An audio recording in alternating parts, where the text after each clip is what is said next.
Hello everyone, welcome you all to the Agarwal tutorials YouTube channel.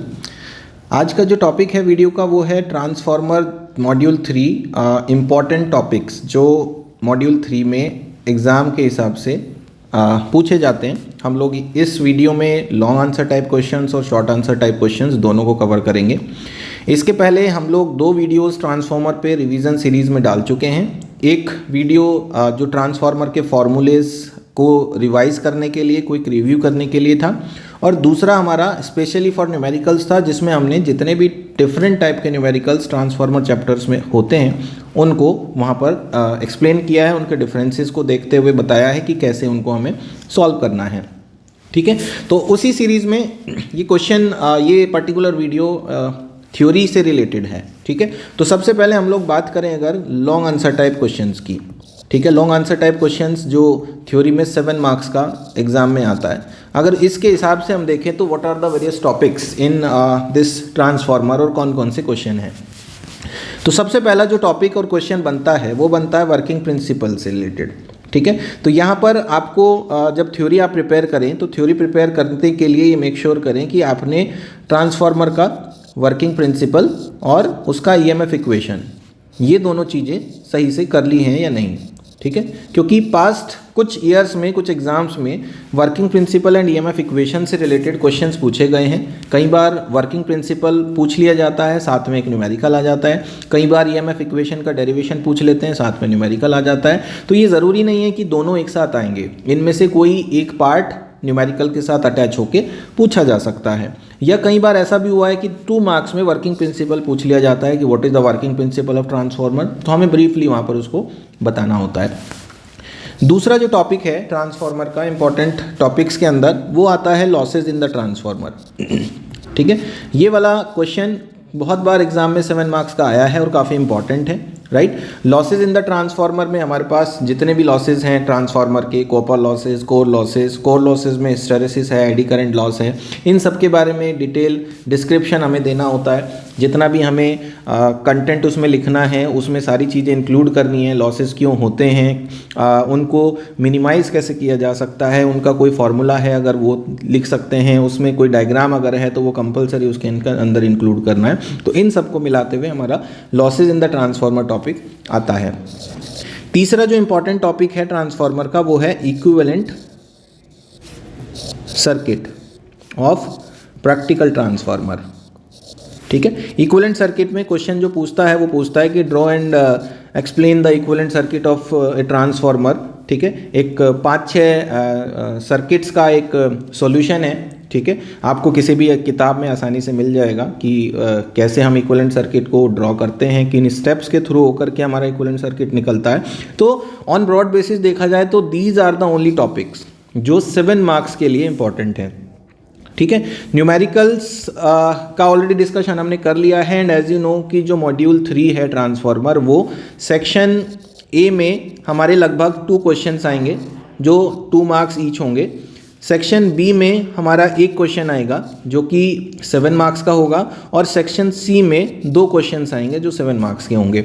तो section C में एक numerical होगा, एक कन्फर्म है, साथ में एक थ्योरी हो सकता है।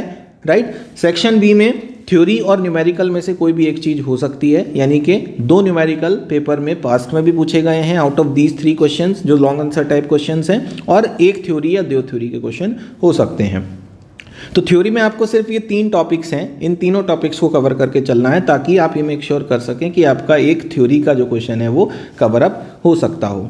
इसके अलावा अगर आप मुझसे जानना चाहते हैं कि शॉर्ट आंसर टाइप क्वेश्चंस की चेकलिस्ट क्या हो सकती है, शॉर्ट आंसर टाइप कितने टाइप के क्वेश्चंस पेपर में आते हैं, तो मैं यहाँ पर आपको एक चेकलिस्ट प्रोवाइड कर रहा हूँ। चेकलिस्ट इंपॉर्टेंट क्वेश्चंस की नहीं है, चेकलिस्ट का मतलब होता है कि वो सारे चीज़ें, सारे क्वेश्चंस उसके अंदर कवर हो जाएं, जितने भी पॉसिबल क्वेश्चंस ट्रांसफार्मर में से बन सकते हैं 2 नंबर के सवालों के लिए, ताकि आप उनको प्रिपेयर कर सकें। और सेक्शन ए में आने वाले जो 2 सवाल हैं वो 2 2 4 4 नंबर आप वहाँ से ऑब्टेन कर सकें। ठीक है। तो starting from the magnetic circuit part, जो मॉड्यूल 3 में एक एलिमेंट्री पार्ट है मैग्नेटिक सर्किट का, वहाँ से अगर शुरू करें तो आपको बेसिक डेफिनेशंस याद करनी है। बेसिक डेफिनेशंस से हमारा मतलब है कि जो मैग्नेटिक फ्लक्स डेंसिटी की डेफिनेशन, मैग्नेटिक फ्लक्स की डेफिनेशन, मैग्नेटिक फील्ड इंटेंसिटी की डेफिनेशन, रिलक्टेंस क्या होता है, एमएमएफ और फ्लक्स में क्या रिलेशंस हैं, फ्लक्स डेंसिटी और मैग्नेटिक फील्ड इंटेंसिटी में क्या रिलेशंस है, फ्लक्स डेंसिटी का फ्लक्स का क्या रिलेशन है। तो ये कुछ बेसिक डेफिनेशंस, बेसिक रिलेशंस हैं मैग्नेटिक सर्किट्स के, जिनमें कुछ 3-4 डेफिनेशंस आ जाती हैं, कुछ रिलेशंस आ जाते हैं एक दूसरे के उनके फॉर्मूले के थ्रू, और साथ साथ उनकी यूनिट्स आ जाती हैं। ठीक है, क्योंकि कोई भी डेफिनेशन या कोई भी वर्ड आप पढ़ते हैं तो उसकी यूनिट हमेशा उसके साथ होती है। पेपर में 2 नंबर का कई बार पूछा गया है, what is the unit of flux density, Tesla होती है उसकी, या वेबर पर मीटर स्क्वायर जिसको हम कहते हैं। तो ये एक पार्ट यहाँ पर है।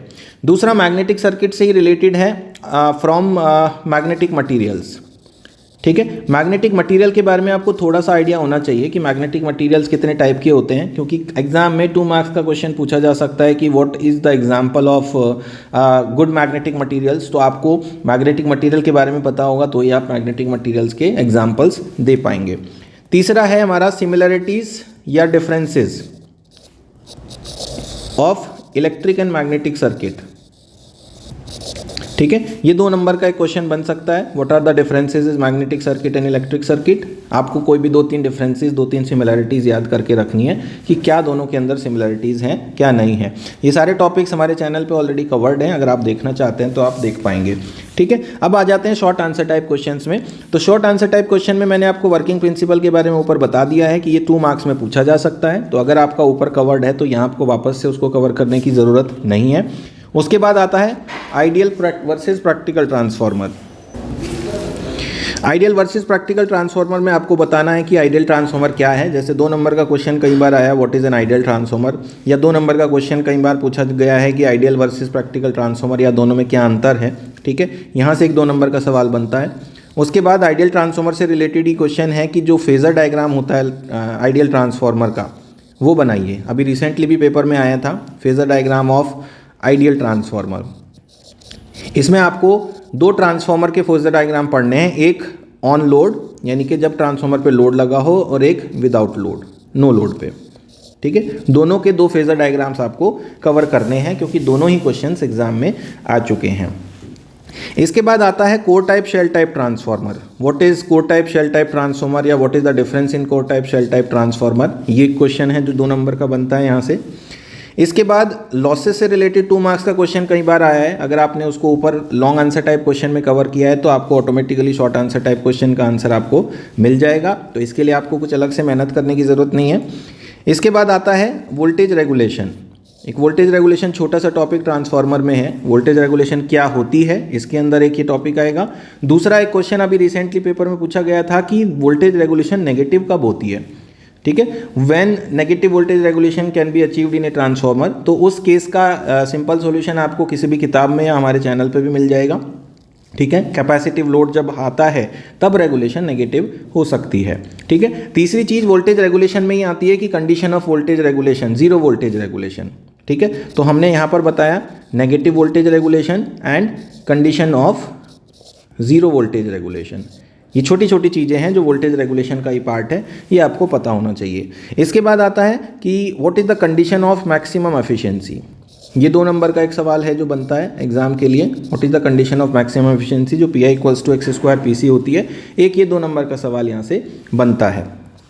इसके बाद एक इंपॉर्टेंट क्वेश्चन है कि why transformer is rated in KVA।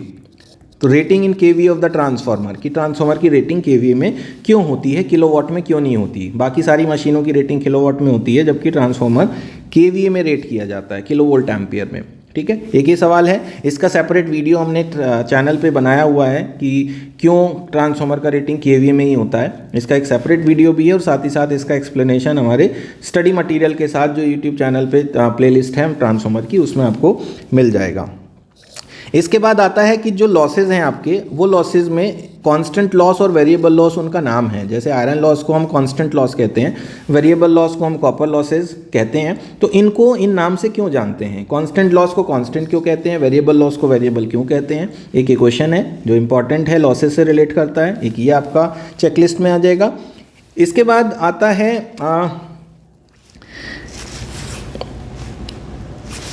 Transformer अगर डीसी से लगाया जाए, अगर डीसी सप्लाई ट्रांसफार्मर पे कनेक्ट की जाए तो क्या होता है, एक ये क्वेश्चन बनता है। What will happen when DC is connected to transformer, right. तो इसका आपको एक सॉल्यूशन 2 नंबर के क्वेश्चन के लिए प्रिपेयर करना है। एक ये क्वेश्चन यहाँ पर आ जाता है। तो मेरे हिसाब से इतनी टॉपिक्स हैं जहाँ से 2 नंबर का एक सवाल बनता है। आप देखेंगे कि यहाँ पर हमने कितने टॉपिक लिस्टेड किए हैं, 1 2 3 4 5 6 7 8 9 10 11 12 13, ठीक है। तो बेसिकली इस चेकलिस्ट को प्रिपेयर करने का क्या पर्पज़ है, इस चेकलिस्ट को प्रिपेयर करने का जो सबसे मेन पर्पज़ है वो ये है कि कुछ स्टूडेंट जो पास होने में डिफ़िकल्टी फेस करते हैं उनको बहुत ज़्यादा हाथ पैर मारने की ज़रूरत नहीं है। बेसिकली मेरा उनसे एडवाइस यही है कि आप लोग जो भी पढ़ें सॉलिड पढ़ें, ठीक है। ऐसा ना हो कि 5 चैप्टर में से मैं 2 चैप्टर पढ़ के जा रहा हूँ और 2 चैप्टर में से भी मुझे बहुत कुछ नहीं आता, फिर बहुत मुश्किल है। जैसे हम लोग ट्रांसफार्मर चैप्टर को पूरा डिटेल में कवर कर रहे हैं, हर चीज़ हम बता रहे हैं, तो आप अगर ट्रांसफार्मर को प्रिपेयर कर रहे हैं तो you must prepare each and everything from the chapter, क्योंकि हर चैप्टर का जो वेटेज है वो 16 से 18 मार्क्स का है। अगर आपने कोई भी एक चैप्टर को ढंग से कवर कर लिया तो आप 16 से 18 नंबर में से मैक्सिमम अगर 14-15 नंबर पा रहे हैं और बाकी थोड़ा बहुत कहीं इधर उधर से कंट्रीब्यूट कर पा रहे हैं तो आप आसानी से सब्जेक्ट को क्लियर कर जाएंगे। तो what ever you do, make sure कि ये बहुत कंप्लीट वे में कवर होता है कोई भी मॉड्यूल, ठीक है। इसके बाद हम लोग नेक्स्ट दूसरे मॉड्यूल के साथ आगे अपनी इंपॉर्टेंट क्वेश्चंस को और क्विक रिवीजन सीरीज को कंटिन्यू करेंगे। Till then stay tuned to the channel. Thank you.